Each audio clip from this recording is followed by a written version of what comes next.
सत्य की जय होगी। देर सवेर लगेगा, धीरज रखना सब। जय जय।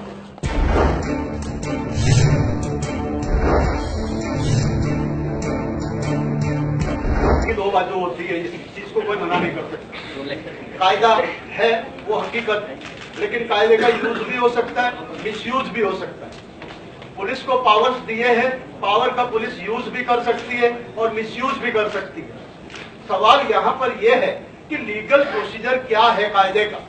अगर कोई भी ऑफेंस किसी अच्छे आदमी के खिलाफ दाखिल होता है तो पहले पुलिस को इंक्वायरी करनी चाहिए कि ये ऑफेंस जो एलिगेशंस है वो सही है प्राइमा फेसी या किसी मोटिव से फाइल हुए। विदाउट एनी इंक्वायरी पुलिस अगर डायरेक्ट एक बार ऑफेंस रजिस्टर करती है, दूसरे दिन आदमी को उठा लेती है, ये लॉ नहीं है। सुप्रीम कोर्ट का भी जजमेंट ऐसे है कि पहले तुम इंक्वायरी करो।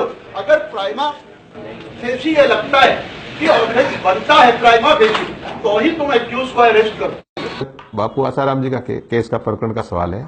इस केस में भी पुलिस ने वही हथकंडा अपनाया है। सच्चाई को दरकिनार करते हुए झूठी साक्ष्य एकत्रित किए हैं और झूठी साक्ष्य पर आधारित चालान यानी आरोप पत्र न्यायालय में प्रस्तुत किया है। उसमें 376 भारतीय दंड संहिता के अपराध की कोई साक्ष्य नहीं है। 376 में बलात्कार किया जाना होता है, तो इस केस में कोई बलात्कार की साक्ष्य नहीं है, न लड़की के बयान में है, न लड़की के माता पिता के बयान में है। और उल्टा मेडिकल एविडेंस जो आई है, मेडिकल एविडेंस में उसके कॉन्ट्रेरी है। उसमें ये कहा गया है कि लड़की के साथ कोई बलात्कार नहीं हुआ, क्योंकि उसके शरीर पे कोई किसी तरह के मार्क्स निशान नहीं थे और उसकी जो है विजाइना जो है वो विजाइना में जो हाइमन है वो इंटैक्ट पाया गया था। तो ऐसी सूरत में हम निश्चित तौर पे ये कह सकते हैं कि इस लड़की के साथ कोई बलात्कार नहीं हुआ और पुलिस ने ये आरोप पत्र झूठा पेश किया है।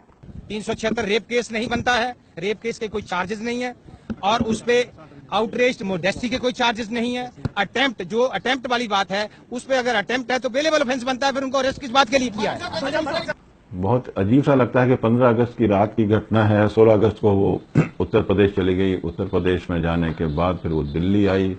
दिल्ली में जाकर रात एक रिपोर्ट लिखाई गई दिल्ली पुलिस स्टेशन, कमला नगर पुलिस स्टेशन में। और पुलिस स्टेशन में जब ये रिपोर्ट लिखाई गई तो बहुत साफ था कि दिल्ली का कोई जुडिक्शन बनता नहीं है। उसके बावजूद भी उस रिपोर्ट को रखा गया, उसका मेडिकल कराया गया, उसके दूसरे दिन 164 के बयान कराए गए और ये सब करने के बाद और उसको फिर जोधपुर भेजा गया। दिल्ली के अंदर एफआईआर कर 164 के बयान होने के बाद उसको जोधपुर शहर के अंदर एफआईआर दर्ज करने के लिए भेजना ही अपने आप में एक बहुत बड़ा कारण बन जाता है कि अंदर एफआईआर सही रूप से दर्ज होने से पहले 164 के बयान कराकर और यहां भेजा जाना। फिर उसको उन्होंने सिद्ध करने के लिए खूब सारे बयान उतार लिए।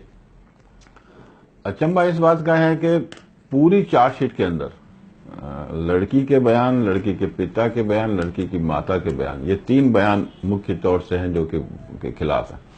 इसके अलावा उन्होंने ऐसे बहुत सारे बयान उतार लिए जिनका इस घटना से कोई लंबा चौड़ा ताल्लुक नहीं है, लेकिन फिर भी वो बयान उतारे गए और उसको विटनेसेस के रूप में रखा गया।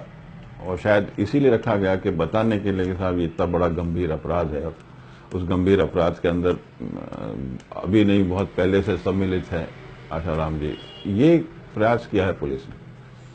पूरे बयानों को देखने से बिल्कुल साफ जाहिर होता है कि कहीं ना कहीं इसके अंदर नाइंसाफी तो हुई है। केस झूठा है,